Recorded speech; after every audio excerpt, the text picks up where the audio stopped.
Assalamualaikum. Hi everyone. Welcome back again for another vlog. So, yes, ngayon pala nandito kami sa mall at mag-grocery. Tara guys, samahan nyo kami. Ang agang grocery namin kasi mas maganda yung umaga, hindi ganong crowded. So yes, ito nga, bibili tayo ng ng gagawing sambusa kasi nagre-request ng mga bata na gusto nilang kumain ng sambusa. So yeah,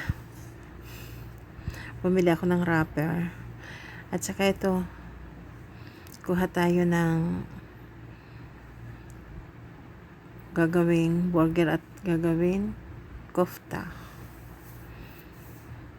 or kabab. Maganda yung mag-grocery ng ganito, kaunti lang ang tao. At syempre, kuha tayo ng cheese para sa sandwich ng mga kiddos. Ayun, di ba? Kaunti lang ang tao, parang bilang lang. Masarap yung ganito, umagang umaga. Kasi dati naman gabing-gabi ako nag-grocery. Ngayon naman, umaga na. Hindi, sa totoo lang, kung kailan na hindi busy yung mga bata, kami, saka ako mamamalingke o kaya mag-grocery. May nakita ko mga upuan guys, ang sarap maupo dito. Yung mga upuan na pang garden. Sayang, sana may garden kami. Ambisyosa. Hindi, kasi dito kasi halos mga bahay. Bihira lang ang may balkon. Apartment kasi. So yes, nandito tayo. At upo-upo.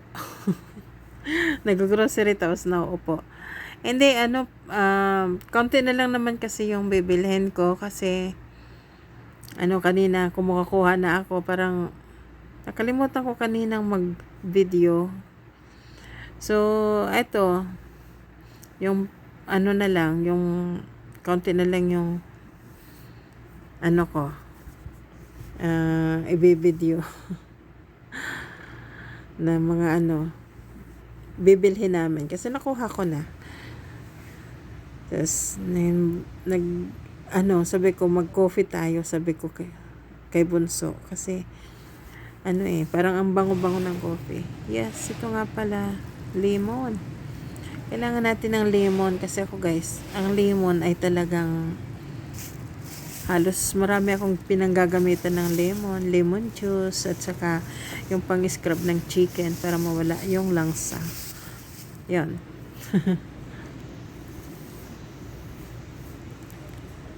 At di ba parang walang katao-tao sa likod ko. Sa likod o sa harap parang katao-tao. Andyan yan yung mga merchandiser, naglalagay sila ng ng mga grocery. Upo ulit tayo ha kasi oo, tapos naman ako mag-grocery kung tutuusin yung naalala ko lang ilang pa ba ang kailangan natin sa bahay kasi nakalimutan ko yung list. So, sabi ko kay Bunso, sandali, pag nakita ko, maalala ko kung anong wala sa atin. Pansamantala, inutusan ko si Bunso, bibili daw siya ng tea. Dadalhin niya dito yung tea kasi masyadong sana hindi matapunan ng table kasi yung table ito dito sa yung mga binibinta nilang mga upuan. Wala naman problema yan. Punasan lang naman kung may matapon. Pero sana hindi. Ayun. Ayun. Ito talagang bata na to. Mahilig sa sugar. Pero ako hindi na. Diet na ako sa sugar. Sa totoo lang. So, Sabi ko, ang ganda-ganda mamalingki ng ganitong umaga. Kasi wala kang, ano ba, yung, minsan nakakahiya vlog dito kasi maraming tao. Pero ngayon, pakaunti-kaunti na lang. Ay, pakaunti pa lang. Kasi umaga pala eh. Yung halos makita mo lang dyan, mga merchandiser, yung mga nag-aayos ng, mga storekeeper. Kaya okay lang. At syempre, yung mga kiddos, nagyayaya sila. Napupunta daw kami doon, may titingnan kami. Tsaka gusto ko rin, titingin din ako ng mga abaya. Kasi maraming abaya dyan. Ang kaganda ng abaya nila. Sabi ko, tingin tayo. Parang may gusto nga akong abayang bilhin. Gaganda ng mga abaya nila. Ito, gusto ko yung kulay. Kaso, parang nasobrahan yung pagkaano niya ba. Bongga. At itong mga electric plating na ito, yung abaya na yan. Magaganda sila.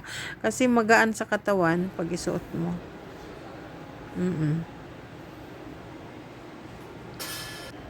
Itong blue, gusto ko kasi cotton lang siya, hindi mainit. At saka ito, yung indigo ba to? Maganda yung niya, kasi may beadwork, parang pwede ng pang formal. Formal daw abaya. And yes, ito mayroong mga dito, sandal, shoes. Ang gaganda. Lahat maganda. At yun, ito, yung pwede natin pang araw-araw. Cotton lang siya, mga cotton. At ito pa yung motif color ngayon. Itong green na ganito, green and cream. Pero maganda yung kulay. Just mahilig din naman ako sa ganitong kulay eh. Halos ilan ang abaya kong ganyan. At syempre ito may mga beadwork. At ito. Itong mga bago ito ngayon. Kasi hindi ko to nakita last week. Ngayon meron sila mga ganda. Gusto ko yung kulay na ito. Gusto itong pants and black. Maganda siya. Diba? Wow. Magaganda. At ito, may mga beadwork. Dati 150 reals, tapos nga 99 na lang. O diba, laking nila, diferensya. Oo.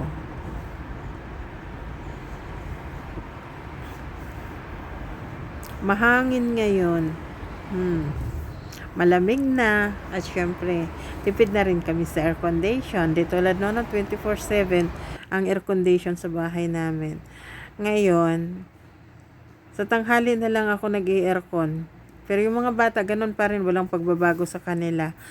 Mga yun eh. Mga, ewan ko. Saan sila pinanganak? Sa yata eh.